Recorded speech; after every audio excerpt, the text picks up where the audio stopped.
Daniel capítulo 6, diz o texto: pareceu bem a Dario constituir sobre o reino a 120 sátrapas que estivessem por todo o reino, e sobre eles 3 presidentes, dos quais Daniel era um, aos quais estes sátrapas dessem conta, para que o rei não sofresse dano. Então o mesmo Daniel se distinguiu destes presidentes e sátrapas, porque nele havia um espírito excelente, e o rei pensava em estabelecê-lo sobre todo o reino. Então, os presidentes e os sátrapas procuravam ocasião para acusar a Daniel a respeito do reino, mas não puderam achá-la, nem culpa alguma, porque ele era fiel, e não se achava nele nenhum erro, nem culpa. Disseram, pois, estes homens: nunca acharemos ocasião alguma para acusar a este Daniel, se não a procurarmos contra ele na lei do seu Deus. Então estes presidentes e sátrapas foram juntos ao rei e lhe disseram: ó rei Dario, vive eternamente. Todos os presidentes do reino, os prefeitos e sátrapas, conselheiros e governadores concordaram em que o rei estabeleça um decreto e faça firme o interdito, que todo homem que por espaço de 30 dias fizer petição a qualquer deus ou a qualquer homem e não a ti, ó rei, seja lançado na cova dos leões. Agora, pois, ó rei, sanciona o interdito e assina a escritura para que não seja mudada, segundo a lei dos medos e dos persas, que se não pode revogar. Por esta causa, o rei Dario assinou a escritura e o interdito.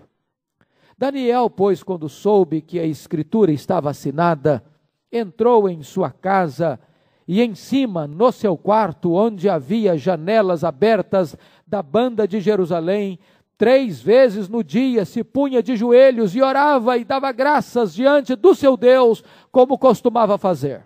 Então, aqueles homens foram juntos e, tendo achado a Daniel a orar e a suplicar diante do seu Deus, se apresentaram ao rei e a respeito do interdito real lhe disseram: não assinaste o interdito que por espaço de 30 dias todo homem que fizesse petição a qualquer deus ou a qualquer homem e não a ti, ó rei, fosse lançado na cova dos leões? Respondeu o rei e disse: esta palavra é certa, segundo a lei dos medos e dos persas, que não se pode revogar. Então responderam e disseram ao rei: esse Daniel, que é dos exilados de Judá, não faz caso de ti, ó rei, nem do interdito que assinaste. Antes, 3 vezes por dia faz a sua oração. Então o rei, ouvindo estas coisas, ficou muito penalizado e determinou consigo mesmo livrar a Daniel. E até o pôr do sol se empenhou por salvá-lo. Então aqueles homens foram juntos ao rei e lhe disseram: sabe, ó rei, que é lei dos medos e dos persas, que nenhum interdito ou decreto que o rei sancione se pode mudar. Então o rei ordenou que trouxessem a Daniel e o lançassem na cova dos leões. Disse o rei a Daniel: o teu Deus, a quem tu continuamente serves, que ele te livre. Foi trazida uma pedra e posta sobre a boca da cova. Selou-a o rei com o seu próprio anel e com a dos seus grandes, para que nada se mudasse a respeito de Daniel. Então o rei se dirigiu para o seu quarto, ou seu palácio, passou a noite em jejum e não deixou trazer à sua presença instrumentos de música, e fugiu dele o sono. Pela manhã, ao romper do dia, levantou-se o rei e foi com pressa à cova dos leões. Chegando-se ele à cova, chamou por Daniel com voz triste. Disse o rei a Daniel: Daniel, servo do Deus vivo, dar-se-ia o caso que o teu Deus, a quem tu continuamente serves, tenha podido livrar-te dos leões? Então Daniel falou ao rei: ó rei, vive eternamente.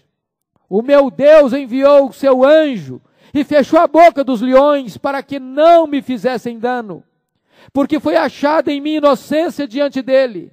Também contra ti, ó rei, não cometi delito algum.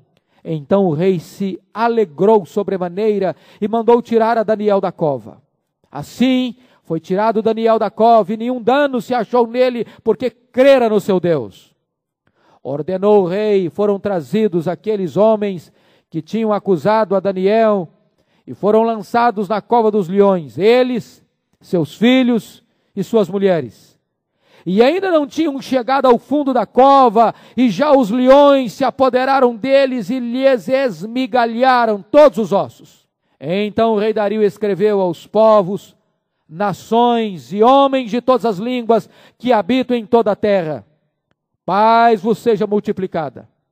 Faça um decreto pelo qual, em todo o domínio do meu reino, os homens tremam e temam perante o Deus de Daniel, porque ele é o Deus vivo e que permanece para sempre.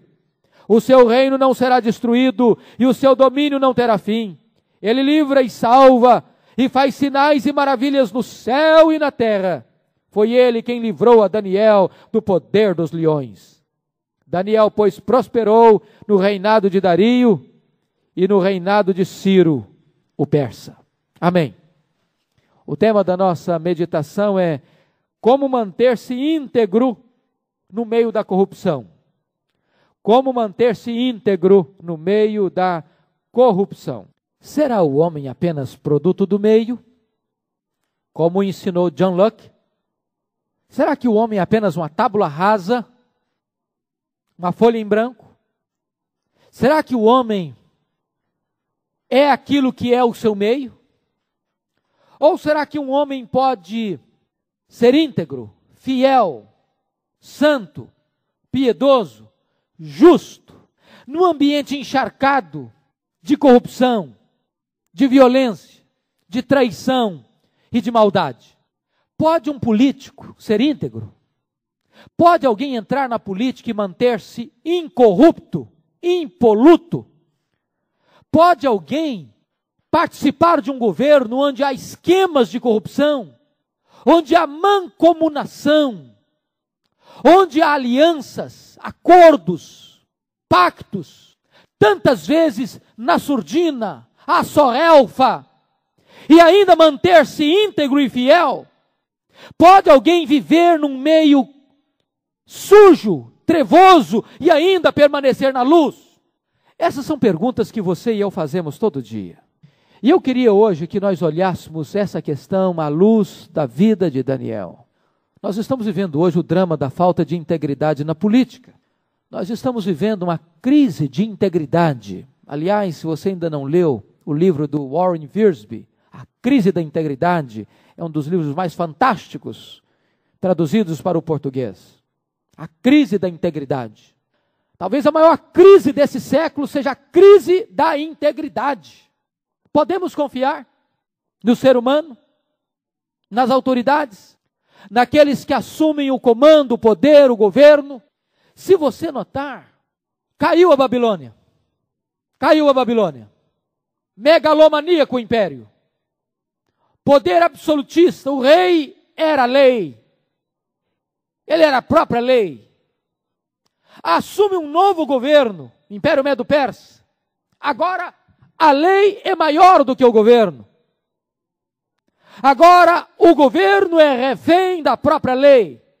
Se ele assinar um decreto, ele está obrigado, imperativamente, a ser escravo da sua própria lei. Mudou o governo, mudou o regime, mas não mudou o coração dos homens. Não mudou. Tanto é fato que quando Dario assume o governo, ele está preocupado com corrupção. O que aflige a sua alma é entender, será que eu não vou ser minado? Será que o meu governo não vai ser solapado? Será que não vão me puxar o tapete? Será que o erário público não vai ser ruído? Será que as ratazanas soltas não vão morder vorazmente o erário público? E ele então toma uma medida profilática, preventiva. Ele nomeia 120 sátrapas e 3 governadores, verdadeiros fiscais do erário público. Porque ele estava com medo que, na verdade, houvesse corrupção instalada no seu governo. Mas que coisa triste é quando você nomeia alguém para fiscalizar, para não haver corrupção, e os próprios fiscais se corrompem.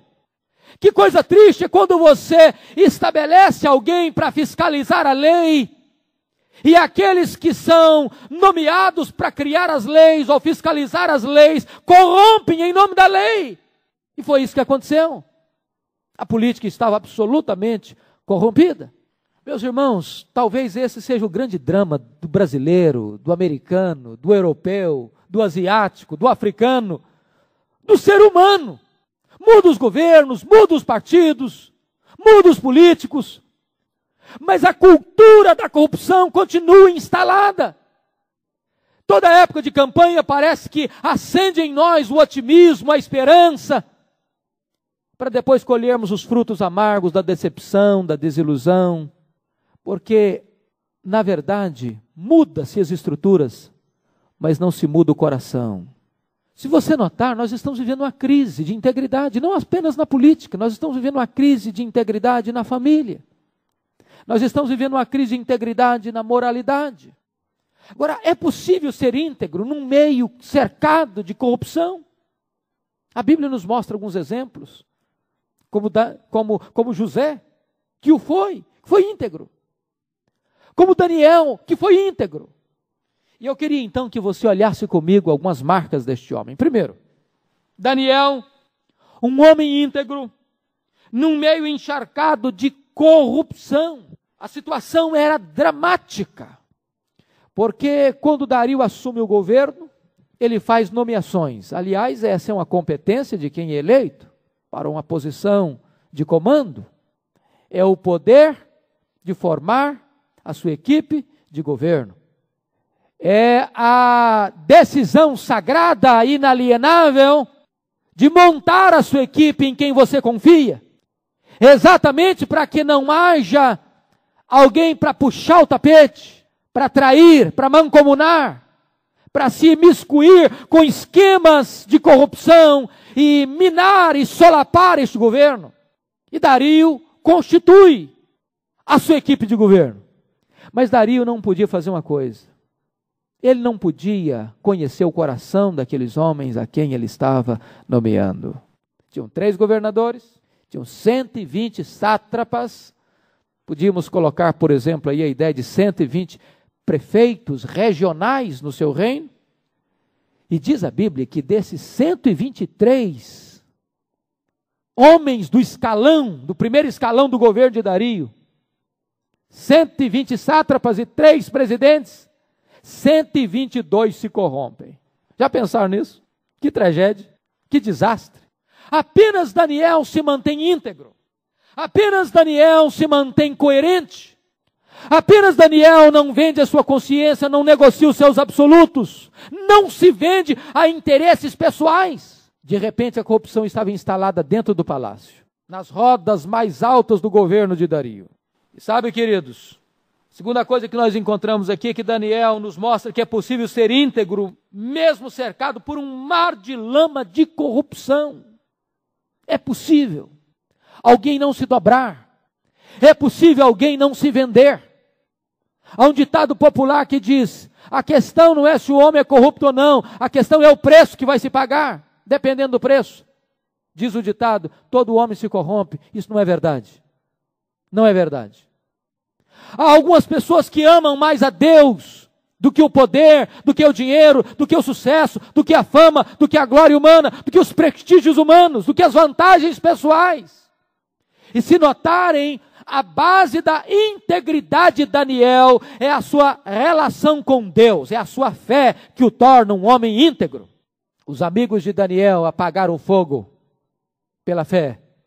Daniel fecha a boca dos leões pela fé. Agora, mais do que isso, Daniel nos prova ainda que é possível um homem ser íntegro, mesmo quando ele é vítima de conspiração. Porque às vezes a pessoa diz o seguinte: olha, eu vou viver muito bem, eu vou ser íntegro, desde que não me atinjam, desde que não me ataquem, desde que não me prejudiquem. Não pise no meu pé, porque aí eu vou ser diferente, eu vou dar o troco. De certa maneira, essa é uma posição de uma integridade condicional.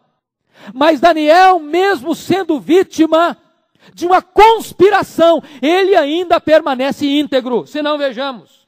O verso 4 nos informa que então os presidentes e os sátrapas procuravam ocasião para acusar a Daniel a respeito do reino. Essa palavra ocasião no hebraico significa pretexto. É a mesma palavra para pretexto. Na verdade, eles buscavam um pretexto, um motivo, uma brecha, uma falha, um escorregão na vida de Daniel. Mas, por não conseguirem, no caráter dele, em uma brecha sequer, procuram uma brecha na administração dele e não encontram. E agora eles chegam à conclusão: se nós não acusarmos esse homem em relação à lei do seu Deus, nós estamos complicados com este homem. Por que isso, irmãos? Porque um homem e uma mulher, um jovem, uma criança, um ser humano íntegro, é uma ameaça para todo esquema de corrupção. É uma ameaça. Eu vou lhe dizer que a integridade muitas vezes não vai lhe ajudar a granjear amigos. A integridade muitas vezes não o tornará popular. A integridade muitas vezes não lhe facilitará o caminho. Ao contrário. Muitas vezes o fato de você ser íntegro, incorruptível, impoluto, vai lhe custar oposição, perseguição e até conspiração. Provérbios 27:4 diz assim: cruel é o furor e impetuosa a ira, mas quem pode resistir à inveja? A inveja é pior do que a ira e pior do que o ódio, diz a palavra. É quando uma pessoa começa a cobiçar o lugar da outra, a posição da outra, a situação da outra pessoa. E então se adoece, se contamina, se perturba e é capaz das maiores loucuras. A história brasileira está cheia de exemplos tristes nesse sentido. Você escuta, por exemplo, a saga de Chico Mendes, assassinado. Você encontra mais recentemente os fiscais, que ao exigirem o cumprimento da lei são assassinados. Você encontra um juiz que se levanta para combater o crime organizado e é assassinado. Esse fato se repete na nossa cidade, no nosso estado, no nosso país e pelo mundo afora, nos nossos dias. Isso porque a integridade incomoda. Uma pessoa íntegra perturba esse esquema, desarticula esse esquema, conspira contra esse esquema. Você vai aprender através da vida de Daniel ainda que a mesma pessoa que bajula é aquela pessoa que maquina o mal. Olha a atitude daqueles 2 presidentes, porque Daniel não estava lá, eram 3, mas Daniel não estava junto, e dos 120 sátrapas. Chegaram para o rei Dario e começaram a bajular. Quem está no poder, muitas vezes, gosta de ser bajulado. E não faltam os bajuladores. Chegaram para Dario e disseram: Dario, nós tivemos uma boa ideia. Uma ideia brilhante. O negócio é o seguinte: você é um camarada fantástico, você é um rei maravilhoso, você é um homem forte, você é um líder forte. E nós tivemos a seguinte ideia: achamos que você deve ser Deus pelo menos por um mês. Fazia parte da cultura dos medo-persas o rei ser considerado como uma divindade. Dentro de um mês, rei, qualquer súdito, qualquer pessoa do teu reino que fizer oração, a não ser para você, deve ser condenado à morte, deve ser jogado na cova dos leões. Então uma coisa, esse negócio é bom, e você leve logo a assinar esse interdito e marcar isso aqui, assinar, porque esse negócio tem que ser colocado em funcionamento logo. Só um detalhe: por trás da bajulação tem uma isca. Disseram para o Dario: todos os presidentes, todos os sátrapas, em comum acordo, chegaram a esta conclusão, que você deve ser Deus por um mês, por 30 dias, ninguém pode orar a não ser para você. Aí entra a mentira, aí entra a conspiração, porque Daniel não estava nesse jogo. Incluíram Daniel, e Daniel não sabia nada disso. Na verdade, o que eles intentavam era destruir Daniel pelas mãos do rei, que amava Daniel e intentava colocar Daniel numa posição ainda de maior destaque, porque já conhecia o seu caráter. Eles querem matar Daniel, ficarem numa posição cômoda de inocentes, e todo o ônus da morte de Daniel recairia sobre o rei a quem estavam bajulando. Olha a trama, olha o ardil, olha a arapuca em que colocaram o rei Dario. Mas as mesmas pessoas que bajulam são as pessoas que maquinam o mal, que promovem o mal e que tantas vezes executam o mal. Por trás da bajulação tem a mentira, tem a farsa, tem o engano, tem a morte. Daniel nos ensina uma outra verdade aqui, irmãos. É que um homem pode ser íntegro tanto na adversidade como na prosperidade. Como moço, Daniel foi íntegro na adversidade, lembram disso? Foi levado escravo. E agora diz a Bíblia que ele firmemente resolve no seu coração não se contaminar. Isso prova uma coisa: não é verdade que adolescente é apenas um ser humano que tem a psicologia de grupo.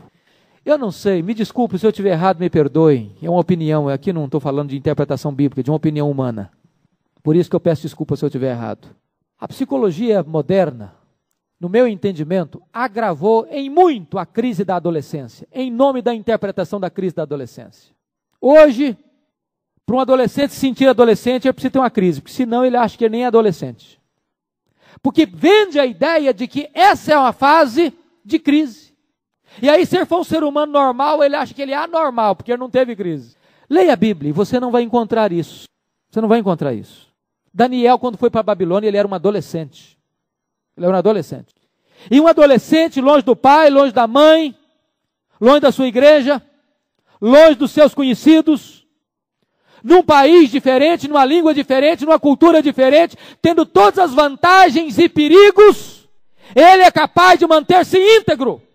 E aqui traz para nós uma lição para a nossa juventude, para os nossos juniores, adolescentes e jovens. Um jovem pode ser íntegro, mesmo que todo mundo à sua volta se corrompa. Daniel é prova disso. Mas Daniel vai adiante, ele nos prova que um homem pode ser íntegro, mesmo quando está no topo da pirâmide, no mais alto grau da popularidade, da fama, do sucesso e da riqueza. Daniel foi assistente direto de Nabucodonosor por 45 anos. Foi o tempo do reinado de Nabucodonosor. A Babilônia caiu. Daniel continuou ainda como homem de Deus, representando Deus no governo de Belsazar. A Babilônia caiu. E Daniel continuou exercendo posição de destaque no governo de Dario. Ainda diz a Bíblia que Daniel continua exercendo grande influência no governo de Ciro, o persa. Ele não se corrompeu quando jovem, ele não se corrompeu quando velho, ele não se corrompeu quando era pobre, ele não se corrompeu quando era rico. Não é o lugar onde o homem está que o corrompe. Um homem pode ser íntegro, mesmo cercado de corrupção, não depende da circunstância que o ladeia. Eu creio que um aluno pode ser íntegro na sua sala de aula. Ainda que todos os colegas estejam colando na prova, ele pode ser íntegro. Eu creio firmemente que um funcionário numa repartição pública pode ser íntegro. Ainda que ele veja que todo mundo está fazendo corpo mole, ele pode ser íntegro. Eu creio firmemente que um rapaz e uma moça podem ter um namoro puro, ainda que seja moda a relação sexual antes do casamento para a cultura pós-moderna. Ele pode, deve ir virgem para o casamento. Ele pode manter-se puro. O que a palavra de Deus nos ensina é que a questão da integridade não depende de pressão ou de situação ambiental ou circunstancial. É o homem, seja ele homem, mulher, jovem ou adolescente ou criança, é ele quem determina isso diante de Deus. Ainda, a vida de Daniel prova que integridade implica em você fazer o que é certo, quando ninguém está olhando ou quando todos estão transigindo. Tem gente que só é fiel se é vigiado. Tem gente que se o patrão estiver olhando, ele trabalha. Se não estiver olhando, ele cruza os braços. A integridade não depende de vigilância. É uma questão de caráter, de postura. Perto ou longe. Vigiado ou não vigiado. Aplaudido ou criticado. Esta é a posição com que o cristão deve encarar essa questão de integridade. O que é triste é que você nota que Daniel é perseguido, não pelos seus defeitos, não pelos seus erros, não pelas suas falhas. Ele é perseguido e odiado exatamente por causa da sua integridade. Mas a Bíblia diz, bem-aventurados sois vós, se fordes perseguidos por causa da justiça. Bem-aventurados. Vamos olhar outro ângulo. Daniel, um homem que prefere a morte a transigir com a questão da integridade, versos 10 a 17. Agora o rei sanciona o interdito. A sorte de Daniel está lavrada. A lei é maior do que o rei. O rei não pode mudar de opinião. Ele é refém da lei. Ele é escravo da lei. Ele se perturba, ele se inquieta, ele se aflige, ele não dorme, ele não quer escutar música, ele tenta livrar Daniel, mas não consegue, porque ele já escreveu o interdito e a lei é maior do que ele. Mas quando Daniel soube que a sentença de morte já tinha sido lavrada sobre ele, ele não mudou 1 centímetro a sua postura e a sua linha de caminhada. Nem 1 centímetro. Diz a palavra de Deus que Daniel permaneceu absolutamente íntegro e firme na sua posição. Ele orava, continuou orando. Ele abria a janela, continuou abrindo a janela para a banda de Jerusalém, para todo mundo ver que ele servia o Deus de Israel, o Deus vivo, todo-poderoso. Ele orava 3 vezes por dia, continuou orando. Ele não encolheu. Podem ter certeza de uma coisa, a verdadeira cova dos leões que Daniel enfrentou foi o seu quarto. Foi o seu quarto. Eu acho que foi lá o Getsemane dele. Pensem vocês nas pressões internas que esse homem deve ter sofrido. 30 dias. O que ele podia fazer? Ele podia pensar o seguinte, bom, já que eu estou sentenciado de morte, se eu orar para o meu Deus, vou orar em voz silenciosa. Deus não escuta a oração silenciosa? Deus não lê o seu pensamento? Vou poupar a minha vida. Para que eu vou botar minha cabeça a prêmio, se eu posso falar com meu Deus, e o meu Deus pode me ouvir, sem eu levantar minha voz? Se eu orar, com a porta do meu quarto trancada, quem vai lá me ver? Eu vou orar, ninguém vai ver. Vou frustrar o propósito desses inimigos que conspiraram contra mim. Vou desarmar a porca que eles fizeram. Também só 30 dias Deus vai compreender, eu também não oro, pronto, outra opção que eu posso ter. Deus sabe por quê. Eu fico sem orar 30 dias, não vou perder minha salvação por isso, não vou deixar de ser crente por isso. Aliás, se eu morrer agora, talvez não seja bom para o governo de Dario, porque aí esses ratazanas é que vão tomar conta do poder mesmo. Eu acho que Dario está precisando de mim mesmo. O negócio é o seguinte, eu tenho que defender minha pele, porque agora ou eu defendo a minha pele, ou vai tudo por água abaixo. Ele podia pensar assim. E se ele pensasse, talvez você até daria razão para ele. Mas diz a Bíblia que ele não mudou 1 centímetro na sua postura. Quando ele soube, foi para o seu quarto, lá em cima, abriu a janela, orou ao seu Deus, com a janela aberta para as bandas de Jerusalém. Durante 3 vezes no dia, ele ia lá, abria a janela e orava, e falava alto. E ele entendeu uma coisa. Ele não disse, não está escrito aqui não, mas eu tenho certeza que o que está no coração dele é o mesmo que os amigos dele disseram para Nabucodonosor lá no capítulo 3. Se Deus quiser me livrar, ele tem poder para me livrar. Mas se Deus não quiser me livrar, eu não sirvo a Deus por aquilo que Deus me dá. Eu sirvo a Deus por aquilo, por quem Deus é. Eu sirvo a Deus por quem Deus é. Daniel não recebeu nenhum anjo no quarto dele. Diz, meu filho, pode orar mesmo, porque eu vou mandar um anjo lá e fechar a boca daqueles leões todos. Ora mesmo. Deus não mandou nenhum anjo para lá. Deus não falou nada com ele lá no quarto. A única coisa que ele sabia era uma coisa. Ele cria em Deus. Ele creu em Deus. Ele creu em Deus. Às vezes nós queremos primeiro a prova para depois crer. Jesus disse para Tomé, bem-aventurado é aquele que não viu e creu. Porque crer depois que vê é muito simples, até o Tomé consegue. Louvado seja Deus. Daniel enfrenta a corrupção e a orquestração dos seus inimigos não com armas carnais. Olha, talvez se fosse você e eu, o que nós faríamos com esses homens? Já que eu vou morrer mesmo, porque o rei agora é refém da lei. Ó rei, tudo bem. E eu, já que vou para a cova dos leões, eu vou mesmo. Agora, antes de eu ir, eu tenho que contar uma história para o senhor. Eu vou provar por A mais B que esses homens que estão aí, esses outros 2 presidentes, esses 120 trapas, não valem nada, rei. Eles são corruptos. Eles querem tramar contra o seu governo. Eu vou morrer, mas eu vou abrir o bico antes. Ele não podia fazer isso? Certamente ele tinha documentos nas mãos para provar isso. Mas Daniel não enfrenta o mal com o mal. Ele enfrenta os seus adversários com armas espirituais. Diz a Bíblia que ele ora. E porque ele ora, Deus defende a sua reputação. Porque ele ora, Deus sai em sua defesa. Porque ele ora, Deus o honra. Não é fácil, irmãos, não é fácil enfrentar conspiração com armas espirituais. E o apóstolo Paulo diz: irmãos, as nossas armas não são carnais, mas são poderosas em Deus para destruir fortalezas e para anular sofismas. Às vezes nós entramos em guerras, em batalhas, achando que cabe-nos a defesa da nossa própria honra e deixamos de confiar no reto juiz. Diz o Senhor: a mim pertence a vingança, diz o Senhor, eu retribuirei. Deus sabe retribuir direito, nós não. E eu termino com o último ponto. Daniel, um homem que é honrado por Deus por causa da sua integridade, versos 18 a 28. Quando cuidamos da nossa integridade, Deus cuida das nossas causas. Daniel não podia administrar a orquestração dos seus inimigos. Daniel não podia fazer o rei retroceder. Daniel não podia recusar ir para a cova dos leões. Mas Daniel não podia tapar a boca dos leões. Mas Daniel podia fazer duas coisas. Ele podia crer em Deus. Ele podia orar. Foi isso que ele fez. Isso que ele fez. Daniel creu em Deus.